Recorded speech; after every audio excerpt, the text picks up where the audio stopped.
बस्तर में जहां पर अभी माधवी हिडमा और उनकी पत्नी राजे को मारा गया है, वहां पर पिछले 3 सालों में 90 गांवों को रिलोकेट करने की फाइल खुल चुकी है। आप सभी लोगों को बताया जा रहा है कि वहां के लोग नक्सल से परेशान होकर गांव खाली कर रहे हैं, बल्कि ऐसा कुछ भी नहीं है। सरकारें उन्हें खाली करवा रही हैं क्योंकि वहां पर माइनिंग होनी थी। अभी 40 से भी ज्यादा में SICL मतलब कि south eastern coal field limited और NMDC मतलब कि नेशनल मिनरल डेवलपमेंट कॉर्पोरेशन जैसी सरकारी सहायक कंपनियां वहां पर लैंड बैंक बन चुकी हैं। बस्तर को मिलाकर छत्तीसगढ़, झारखंड, उड़ीसा, आंध्र प्रदेश, तेलंगाना, महाराष्ट्र ये ऐसे क्षेत्र हैं जहां पर नक्सलवादियों का कब्जा है और यहीं पर भारी मात्रा में खनिज संपदा पाई जाती है।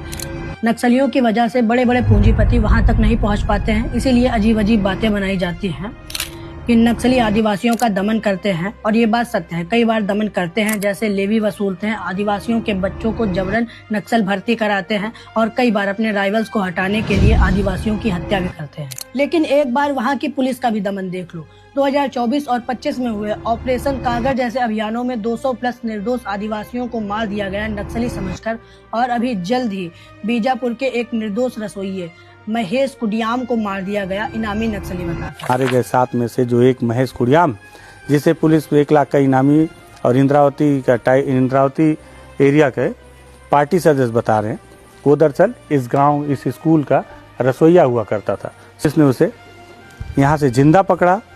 जिंदा पकड़ने का भी आरोप गांव वाले लगा रहे हैं।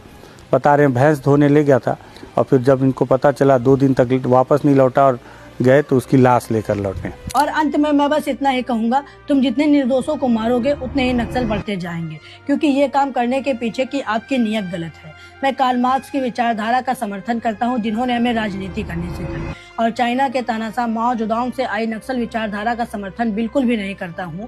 और कम्युनिस्ट मैनिफेस्टो भी यही कहता है कि ये लड़ाई केवल बंदूक की नहीं बल्कि न्याय और संसाधनों की है। अगर सरकार सच में नक्सलवाद खत्म करना चाहती है तो पीसा एक्ट और फॉरेस्ट राइट्स एक्ट 2006 पूरी तरह से लागू करे और बिना ग्राम सभा की सहमति के कोई प्रोजेक्ट न लाए, और सरकार भी डायरेक्ट जंगल संपत्ति कॉर्पोरेट्स को न सौंपे और आदिवासियों को जंगल जमीन का हक दिलाया जाए। वैसे भी ये कोई भीख नहीं मांग रहे हैं, ये मूल निवासी है भारत के, इनका हक बनता है इस पर।